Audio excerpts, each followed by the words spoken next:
most important that we could be doing as black men, especially as black men. I know I'm a khaki colored brother, but I'm still, I come from this tribe right here.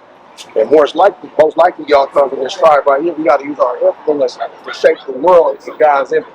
That's our purpose. And we're going to do it whether they like it or not. But the problem is those of us that don't want to get down is going to have to lay the fuck down in these last days. Yeah. God said the sinners of my people, these people right here are going to die by the sword. That say that the evil is not going to overtake or permit us. So you got to ask ourselves, do we want to go with the grain or do we want to lay a new foundation? I want y'all to lay a new foundation, especially young brothers. Go ahead and bring that out. It's Isaiah 45:17. It says, "But Israel shall be saved, right? And the Lord with the everlasting salvation." With an everlasting salvation, meaning always have grace and mercy towards us. Ye shall not be ashamed, nor confounded world without end. Called us a world without end. So when God so loved the world, this is the world that He's talking about. I'm gonna prove it further. Let's get that Matthew 15:24 for him real quick. And then I'm going to ask y'all a question. Y'all have.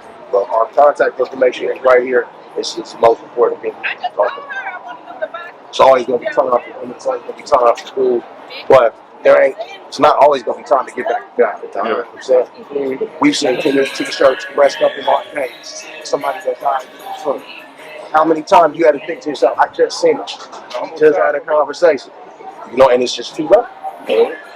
It's Matthew 15:24. It says, "But he answered and said, I am not sent but into the lost sheep of the house of Israel." I am not sent but to the lost sheep of the house of Israel. This is what he said when, what you would call a Canaanite when he came to Israel. And what he ends up doing is calling this woman a dog. So there's the children of Israel who he was sent for, and then there's the dogs, everybody else. Now, the pastor ain't going to teach you that. But we are. Why? Because it's our responsibility to know that there's royalty. There's a responsibility that comes with that royalty, and that responsibility is to keep His commandments. I'm asking you guys, chosen people, what do you think your purpose is? You guys, chosen people, what is your purpose? I'm supposed to deliver the word. Deliver the word, boom. And we gotta be living the word, right? You can't be a hypocrite. Sorry. Watch this. Let me get Romans 12:1 real quick. Watch how focus.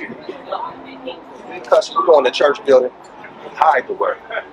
Listen to it, and we go back outside and we act like we better than everybody else. And they kind of on the outside looking in like, what's going on in there? That's so important. But when we leave, it's not like we spreading the word and living right. We leave thinking we can sin and come back and get right again and again and again. And the Bible says that's a big in His faith. That's cold. Your homeboy died for you, what you gonna do? You gonna you get gunned down with an AK-47 to save your life, you gonna wear an AK-47 around your neck and not change your life for the better? But we'll put the cross on our neck real quick and go outside and disrespect and sacrifice God play over and over and over and smash the world, selling dope for our own people. And He died so that we can have a second chance. Alright, so that's what this is about. Way to bring that up. I beseech you, therefore, brethren, by the mercies of God. Sorry. I beseech you, therefore, brethren, by the mercies of God, that ye present your bodies a living sacrifice, holy, acceptable unto God, which is your reasonable service. So you can't just spread the word. You got to present your body a living sacrifice, because what you know about sacrifices, they got to be clean, right? So you can't just bring whatever you want off in that temple. So we can't just bring whatever you want to bring to the Most High's door and say, I'm doing the will because I'm spreading the word. The pastor will spread the word, and they'll go for the prostitute. They'll take the church money, buy a helicopter, and trip off a whole bunch of nonsense. So we got to do it a different way. What's your names? Cam. Cam. Ash. Nice to meet you, bro. What's your name? Jacob. Ash McCall, man. These are my brothers out here. He's gonna be taking over when I leave next week. Josiah, bro. Yeah. Get this information up. Ask all the questions that you have. The only dumb questions are the ones you don't have, especially with regards to this. What make y'all do this?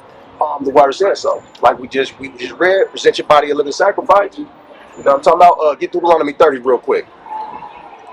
Matter of fact, get Deuteronomy 28:15, then Deuteronomy 30. Because it's a reason why we here. We God's chosen people. Why we don't feel blessed? Why are we treated like these people? Here's the thing: we are. If you have kids and they acting up, what you gonna do? Discipline them. You're gonna whip that ass. You're gonna put them on restrictions, punishment. So that's what we're undergoing right now, and I'm gonna prove that. 28:15. This is Deuteronomy 28 and 15. It says, but it shall come to pass if thou wilt not hearken diligently If unto you the don't voice listen, yeah, listen to my voice. Go ahead. of the Lord thy God, to observe and do all his commandments and his statutes which I command thee this day, all these curses shall come upon thee and overtake thee. Is the good blessed? Now, blessings come out of the good. Yeah, People but come out this with good. It ain't good. How do we know that? Because LeBron James, he comes from the hood too, right? He rich now, so he must have made it. But his people still niggas, and they can still treat him like a nigga. They can still drag him out in his fancy car and bust his ass whenever they feel like it. We ain't got no military fighting for us. Everything we build, they can destroy at will because we are cursed. So now that we have established that we cursed, we ain't gonna go to specifics. But I can show you where talking about us going on slave ships. I can show you where talking about we be cursed with single parent homes in the Bible. I can do it right now if you have the time. But I'm gonna show you this. This is why we do what we do. Deuteronomy 30 and 1. This is a process. First you get right, then you get your people right. And then you guys click up and hold each other accountable so that you can stay right as a collective. Done. And it shall come to pass, when all these things are come upon thee, the blessings and curses. So let's deal with the Israelites. You know about King Solomon, King David. They was obviously blessed. But something had to happen in between then and now.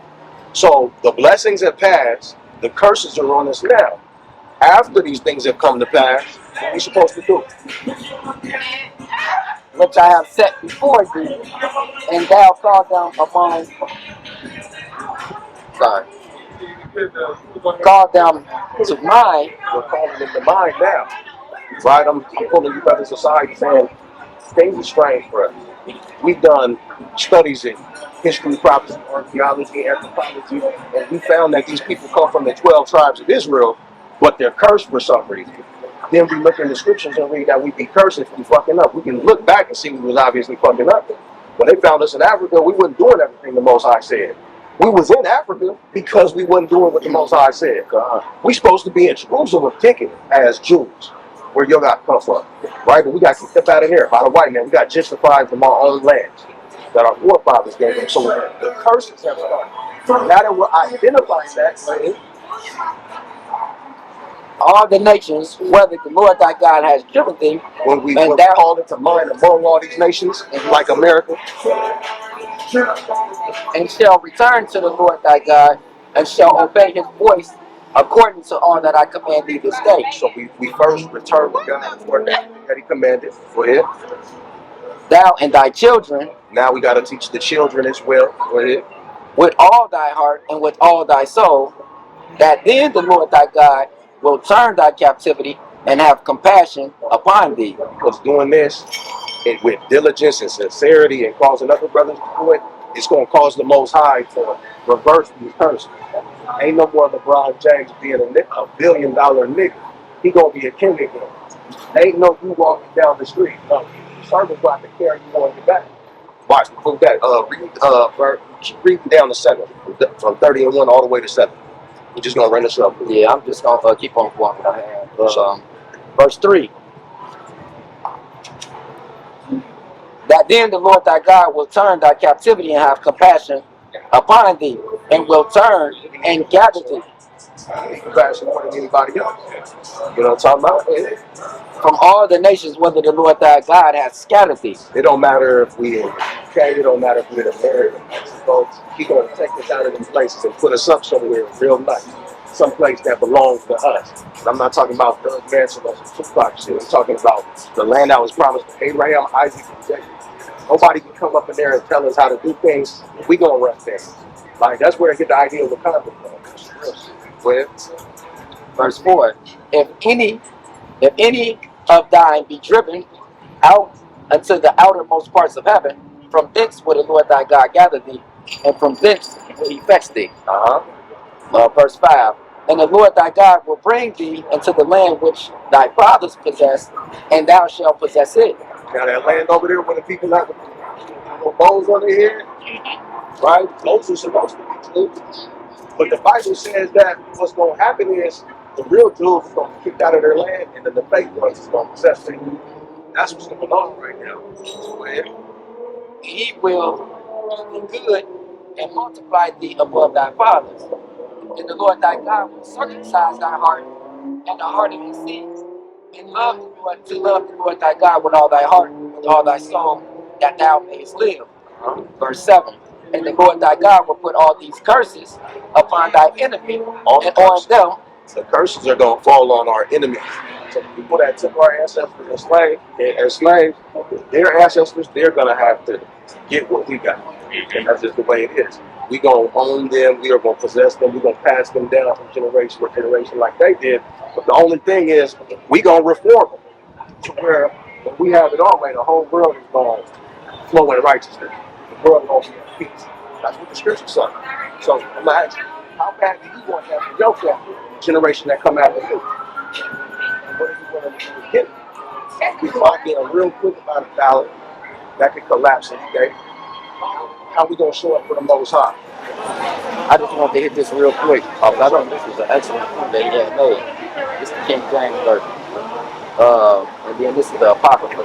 Right? This was included in your Bible for 200 years, and then they wanted to take it out. That's called. But this is Amos 3 and 2. It says, "You only have I known of all the families of the earth.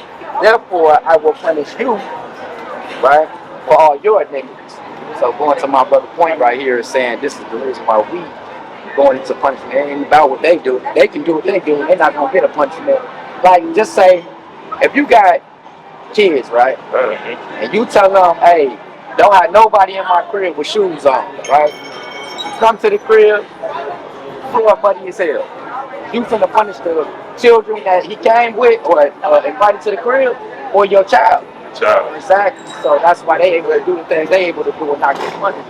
And when we do it, start to see the punishment instantly kick in. You feel me? So that's cool. You know what I'm saying? But I want to make that point, man. That's good. You know what I'm saying? And then just two other things, bro, and I promise I'm gonna leave y'all alone. But I think that this is important, bro. This is like, how do you love God? That's a good question. Like, how do you love God?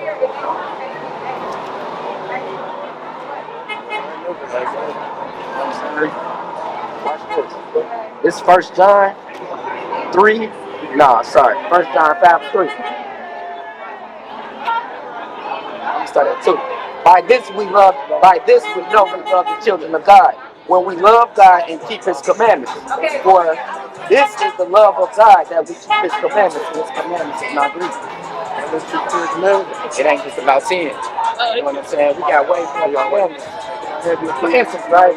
The 10 commandments is what? Thou shalt not kill, steal, you know what I'm saying? Covet, honor no other gods before me, honor the Sabbath, keep it holy, honor your mother and father. Where does all of that come in with, let's just say, being a homosexual? It don't. So it's more than 10 commandments. You know what I'm saying? So, and I think that's a mindset that we got to get out of too, because I think that's why we so limited to the love that we should have for the Most High, because we only thinking that we got to do basic things. Right. That's like if you got a woman, right, and she do the bare minimum just to keep her. She don't go out her way. She don't really cook for you, and if she do, she just throwing it together. Yeah. She boiling eggs for you. You know what I'm saying? She ain't trying to cook that steak and make it look nice for you, bro. She ain't, when you telling her your back hurts, she ain't trying to rub your back for you. You know what I'm saying? You got to beg her to do certain things for you, bro, and that's not love. You know what I'm saying? So the way that we show the Most High love is, man, going out our way. Like how you ask why we do what we do, is to show the Most High that we love Him. Like, not only loving His children, but keeping His commandments and telling y'all to do the same thing, because we showing y'all love by trying to redeem y'all soul right now. Not enough room in this small city. Cleaning crew is out to get you. Can you dodge 50-50 odds? Hear the applause in the black. Ripping through the avenues in the parks full of guys chilling at the park, cause mama boyfriend Ron tripping. Ripping through their hearts with what he doing after dark, and mama working late and she don't know cause they don't have the heart. It's safe to say in them shoes they dark in them. Swim the shore before the whales and the sharks get them. So many bodies in them waters, you ain't gotta swim them. You on the shoulders of the fallen, trying to outlive them.